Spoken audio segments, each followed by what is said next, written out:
2018 year in review, cards and comics, mostly cards. So I had a very busy year to say the least, and probably a peak year for me at that. I would like to scale things back a little bit, and so I went through and I just pulled out basically the highlights of all my purchases, and I had a cutoff line for what I was going to show and what I was not going to show, and in no particular order. I'm going to go through this stack here real quick. So I have a 57 Topps Hank Aaron that I picked up in a 6.5. I'm not sure how well that's coming through. This one is an uncorrected error card. A little bit off center left to right, but it certainly fits a 6.5 grade. And that was a part of a Friday Night Vintage episode, I believe. I also picked up a Frank Robinson rookie card in a 6.5. This one also is similarly off-centered like the Aaron, but certainly fits the grade. Up next, I added this 50 Bowman Yogi Berra, real nice card. Something about these Bowmans that when they're off-center just a little bit, they really look off-center. I don't know if that makes sense, but when I'm looking at 50 Bowmans or 49 Bowmans or Leafs, the cards that are almost perfectly square, when they're slightly off center, I just think they look like hell. I don't know, it's odd. I just think that when these are off center, that it really stands out. But anyway, this one is nicely centered, and I picked this one up early on. I want to say I got this one nearly a year ago, probably early January. So there's that. Oh, and also this one came from the Baseball Card Exchange. Also in January, this 50 Bowman Jackie Robinson. This is a second or third year. I think a third. I forget the Leaf rookie, 48 maybe. But anyway, nice card, and I guess considered high grade. Nicely centered. Clean back. So there's the Bowman Jackie. So I did follow through on one of my resolutions in last year's video, and that was to add to the Mickey Mantle collection. I did just that. I picked up probably the last three remaining, I guess, base cards. One's a food issue, but and here they are. Got the 54 Bowman and the 54 Red Heart, and then this 55 Bowman. And I like this 55 a lot because I think it's 50-50 centering all around. And it's a 5.5 grade. So these wood borders are tough, just like 71 Topps with those dark borders. Really tough to get, and any little imperfection stands out. But this looks really clean and sharp. So a couple ticks here and there, but certainly happy with this and the grade. These are 4s, and I've been doing this project for the better part of 9 years, going on 10 years. And so when I started, I think I targeted to get these in a higher grade. But as you all know, Mickey Mantle cards just keep going up, up, and up. And so when I got around to doing it, or picking these up, I had to settle for 4s. Or this is a 4.5, actually. Yeah, it is what it is. I didn't want to spend too much money. But honestly, I think these were $600 a piece. And 3-4 years ago, I could have got maybe 5s or 6s for that same money. And that's just the way it is. So, but really nicely centered, really clean. And I've said it before, the only remaining card is that rookie Topps, which is not happening. And then, there's a handful of all-star cards I still need, and then some of the combo cards. I'm just not in any rush to kind of finish that out. But over time, maybe I'll see a couple of those pop up throughout next year in some Friday Night Vintage videos or something like that. This next one's a semi-modern issue. Modern issue. It's 25 years old now, but it's a Derek Jeter SP rookie card from Upper Deck, and I have this card raw. And if you follow my channel, you know I submitted it at one point, and it came back trimmed, which I didn't trim it, but it's very common for these cards to be cut short, and so that's what happened to mine. And I figured I'd just get one already slabbed. 9s are like $3,000 cards.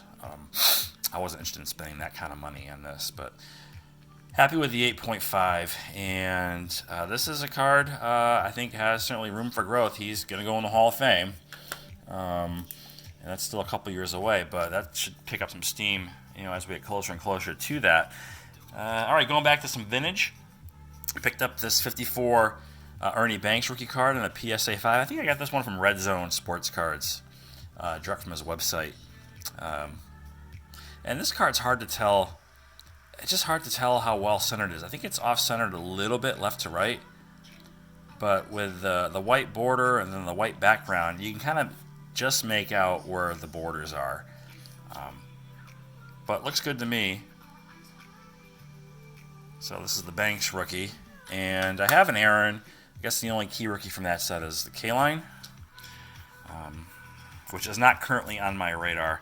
I have a list of cards I'm going to target for next year. I'm going to go through at the end of this video. I got a Koufax rookie this year, which I was happy about because this one's really nicely centered. It's a 6. Very clean.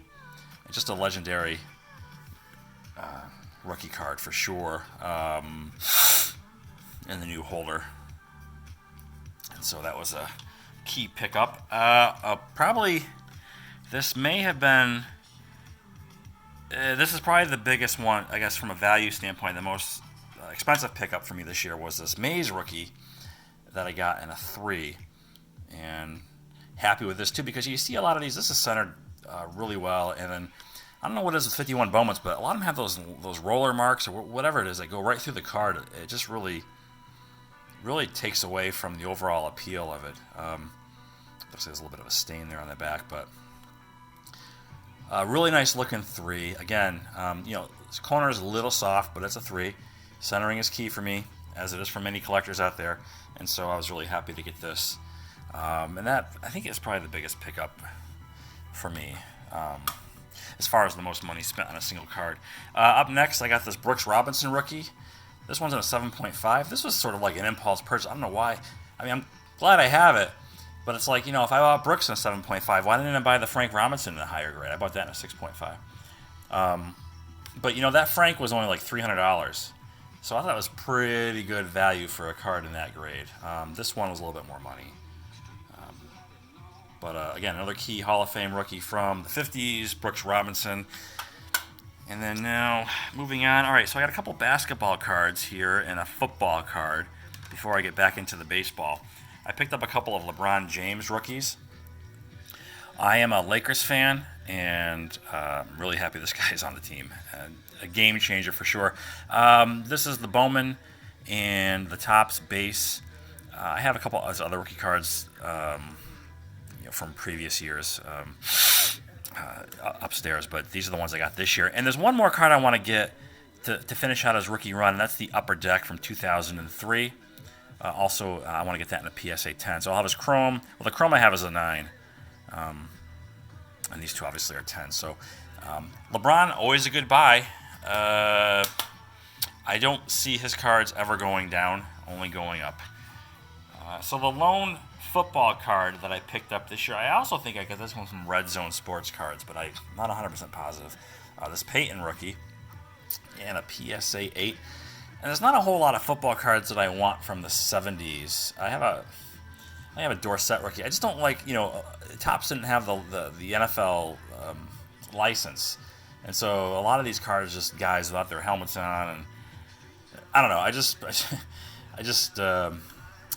prefer cards that are licensed from both the Players Association and the league. But anyway, still a nice card. Probably one of the nicest cards from the 70s. This Peyton rookie. And that's in an 8. Back to baseball. All right, so this one. Yeah, this is not. So I got this Nolan Ryan rookie this year, and I was trying to see if I spent more on this than Mays. This actually costs less than the Mays. And 7.5. It's not centered. It's okay centering left to right. It's a little off, and it's if I kept waiting for the perfect card, I don't want to let it pass me by and then regret it later. So I just bit the bullet and got this now, because if I kept waiting for the perfect centered Ryan in a 7.5, and they don't pop up all that often, and then I'd be waiting a long time. And if one does finally show up, then I end up paying more than I would have. And anyway, just glad to have it now and out of the way. And I got a couple more Ryans this year. Besides the rookie, I picked up these. I got the third and fourth year Ryan, 70 and 71 tops, both in 8. And as a result of this, I have the 69 already. I decided to start collecting Nolan Ryan cards, and I'm going to probably put together a run of his, definitely through the 70s and the 80s. I'm going to pick and choose, especially those later years where there's just so much of them out there. But these are nice to have, and this 71 for sure, and an 8. 8s are tough for 71 tops because of those borders, like I mentioned earlier. And this one's centered's okay. It looked better in the auction listing, I think, the centering left to right, but whatever. I'd say it's a 60-40 split at worst, maybe slightly better than that. And the 70 looks like it's 50-50 all around. So the two Ryans here, and okay, so this one is a modern issue. This is a recent pickup. These last two are pretty recent. So here's the Bryce Harper. It's the fan favorites autograph. Real tough card to come by. And I don't know, it's got the rookie card logo. I'm not sure what his main rookie card is. I think he has one earlier Bowman, which is super expensive. But this is the autograph. And I like the Heritage, or the Archives Heritage, whatever this is. The old 84 style design. For that Hapa. Be interesting to see where he ends up. I just heard or read today that neither Machado nor Harper are enamored by the prospects of playing for the Philadelphia Phillies, so that was interesting to hear. They both want to play for the Yankees. But there's no room for Harper unless Cashman gets creative, maybe trades Andujar and unloads Ellsbury, or it has to get creative to get Harper in there somehow. But I think it's more likely than not we'll see Machado and pinstripes than Bryce Harper, and I think that's what everybody's thinking anyway. Okay, so the last card, big card of the year, was this Pete Rose rookie. And 6.5, these are real tough. Somebody pointed out the centering. I'm not quite sure how top to bottom centering looks on this card, how it's supposed to be, because there is no sort of defined border up here. I mean, it looks like it's off center left to right for sure a little bit. Top to bottom, I guess it's also off center, but I can't really tell. But regardless, it fits the grade of a 6.5, I think, and it's overall a clean, sharp-looking card. I thought there was like some fisheye, right there. Little print defects up there. And so that will do it from the sports card front. Stuff I have on my radar for next year, I made a little bit of a list. If you're interested, I really want to get a 34 Gaudy Lou Gehrig, number 61. And I'm looking for that in like a PSA 1.5 to 2.5 grade. And if I'm going to go with like a 1.5, then it has to be really good centering. I'm interested in a 1952 Topps Willie Mays card in a PSA 2 to PSA 4 range. I don't have any 1952 Topps cards. I like to have one in my collection. I have here, I'm looking for a 55 Topps Roberto Clemente rookie. I'd like to get one of those in like a PSA 3 to PSA 4 range. Also, 59 Topps Bob Gibson rookie in a PSA 6.5 to 7.5. 1969 Topps Reggie Jackson rookie in a PSA 7 to PSA 8. 1971 Topps Thurman Munson. And I know my criteria for the 70s, I've mentioned before, is 8 or better. But this one I'm targeting a 7.5. Just because it's a really expensive card to get in an 8 or higher. And it's not a rookie. It's just a, I guess a popular card. I don't see any reason to spend the kind of money on it for an 8. I think a 7.5 would be fine. And then also, like I said a few moments ago, I want to finish out the Ryan. I need a 72, 74, 76, 77, 78 Topps Nolan Ryan. I'm looking for a PSA 8.5 grades. 8s are pretty common. 9s are really expensive. And so I want to look for the 8.5 if I can, or just a really nice 8. I mean, I thought about getting a PSA 9 and like a 77 or 78, but those are just really, I guess they're just really hard to get high grades for those years, and so they command a significant premium. And so that's the Ryan stuff. And then on the basketball front, I like to get a 74 Topps George Gervin rookie, and also a 74 Topps Bill Walton rookie and a PSA 8. And then I have here, again, the 2001 Upper Deck, or actually 2003 Upper Deck, LeBron James, and a PSA 10. So that's just some of the stuff I'm considering. It's not guaranteed, but that's what I'm targeting. And on the comic front, you see I got a couple books here in the back. I did get a handful of TGC books this year. These two being the biggest: the Amazing Spider-Man number 101 and the Batman 227. So I like to get a couple of comics in here along with the cards.